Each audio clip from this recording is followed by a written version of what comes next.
Assalamualaikum warahmatullahi wabarakatuh. Bertemu lagi. Kali ini kita akan sharing bagaimana sih persiapan pelaksanaan akreditasi sekolah atau madrasah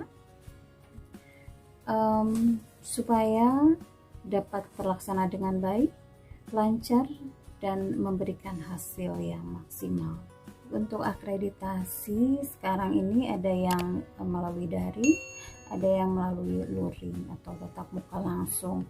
Nah, ini tentunya tergantung dari kondisi daerah masing-masing ya. Langkah yang harus kita kerjakan, yang pertama, sekolah harus mensosialisasikan ke semua stakeholder sekolah atau madrasah, baik itu siswa ataupun guru, juga tenaga kependidikan, juga komite sekolah atau tokoh masyarakat yang dapat membantu dan memfasilitasi persiapan akreditasi itu, karena akreditasi ini tentunya mencakup semua stakeholder yang tadi disebutkan.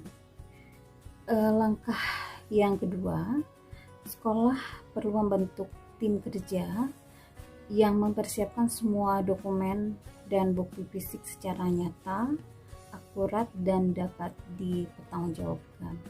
Nah, tim tersebut diterbitkan dalam surat keputusan sehingga memiliki legalitas formal ya. Boleh dalam bentuk kepanitiaan yang terdiri dari ketua, sekretaris, bendahara, dan anggota tim dari 4 tim dalam akreditasi. Ya, sekali lagi, kalau berupa legalitas formal tentunya biasanya akan lebih semangat dan akan lebih bertanggung jawab. Baik, untuk langkah yang ketiga, panitia yang ditunjuk melakukan rapat, kemudian ditetapkan pembagian tugas yang jelas, siapa dan mengerjakan apa. Contohnya untuk komponen mutu lulusan itu kan ada terdiri dari beberapa subkomponen. Nah, dari subkomponen itu siapa saja untuk pembagian tugasnya dan tugasnya apa, itu harus jelas. Begitupun dalam proses pembelajaran, subkomponennya dibagi-bagi siapa dan mengerjakan apa, juga mutu guru dan manajemen, siapa dan mengerjakan apa dari masing-masing subkomponen itu. Baik, selanjutnya untuk langkah keempat, kepala sekolah atau madrasah atau panitia perlu menentukan target kerja. Harus ditentukan batas waktu penyelesaian tanggung jawab masing-masing. Karena kalau tidak ada target, tentunya pekerjaan menjadi tidak jelas. Jadi harus ada target kapan harus selesai persiapan itu. Selanjutnya kita ke langkah yang kelima. Tadi masing-masing kelompok yang ditunjuk, misalnya anggota kelompok mutu lulusan, proses pembelajaran, mutu guru, dan manajemen, itu kan sudah ditunjuk ya. Itu kemudian mendiskusikan tiap-tiap butir instrumen dengan teliti. Kemudian perhatikan level ya, terutama level 4 yang menjadi capaian kinerja tertinggi dan kita gunakan untuk target pengumpulan dan penyediaan dokumen. Nah, untuk level 4 itu ditandai dengan kata kunci membudaya. Artinya, tindakan yang sudah menjadi kebiasaan sehari-hari secara konsisten dan berkelanjutan.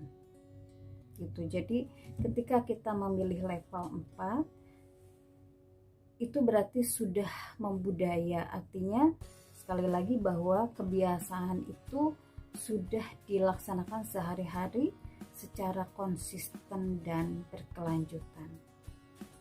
Selanjutnya langkah ke-6. Semua dokumen yang dikumpulkan oleh anggota itu dikelompokkan dalam bentuk hard copy atau print out dan soft copy dalam bentuk PDF.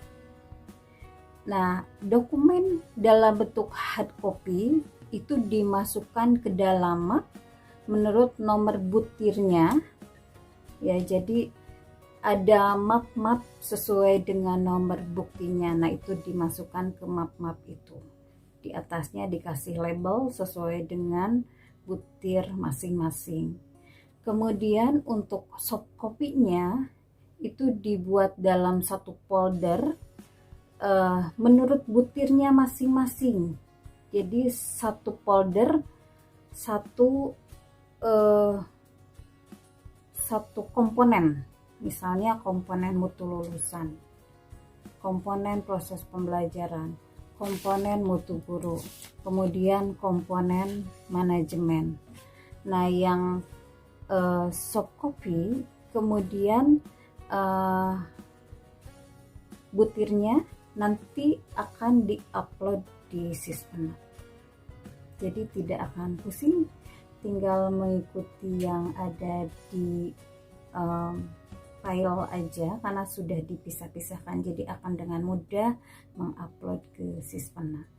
Selanjutnya langkah yang ketujuh, kepala sekolah atau madrasah juga ketua panitia itu melakukan monet untuk mengetahui proses pengerjaannya, kemudian apakah ada kendala, dan juga sejauh mana hasil dari persiapan itu dicapai. Dalam hal ini harus dilakukan pertemuan secara berkala, misalnya 2 hari sekali dicek gitu, atau bahkan setiap hari dicek sampai sejauh mana persiapannya.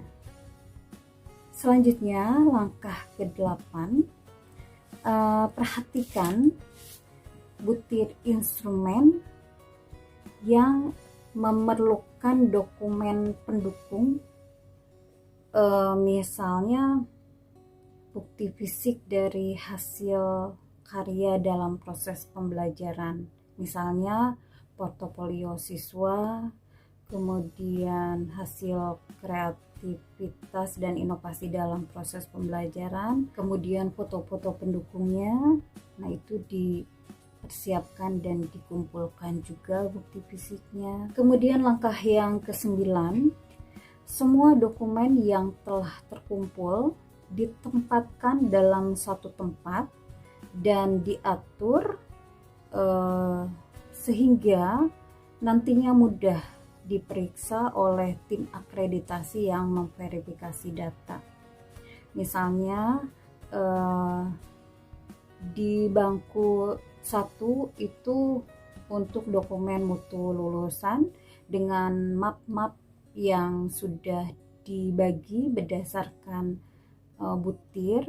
Kemudian di meja yang satunya lagi proses pembelajaran, kemudian di meja yang satunya lagi mutu guru, kemudian di meja yang satunya lagi manajemen sekolah gitu. Jadi itu sangat memudahkan tim akreditasi atau asesor dalam mengecek bukti fisik atau dokumen. Oke, untuk langkah yang ke-10 atau yang terakhir, masing-masing kelompok atau tim dari akreditasi itu harus memahami dokumen yang dikumpulkannya dan mempelajarinya agar siap menjawab wawancara gitu. Karena telaah dalam akreditasi itu tidak hanya dokumen tetapi juga wawancara dan observasi.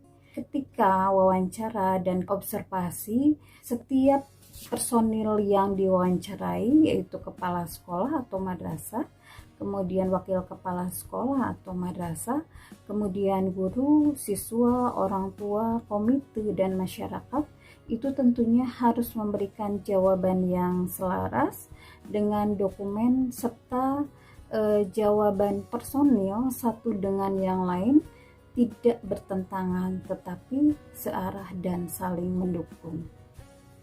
Demikian persiapan akreditasi supaya berjalan lancar, tertib, dan tentunya sesuai dengan apa yang kita harapkan. Terima kasih atas perhatiannya. Assalamualaikum warahmatullahi wabarakatuh.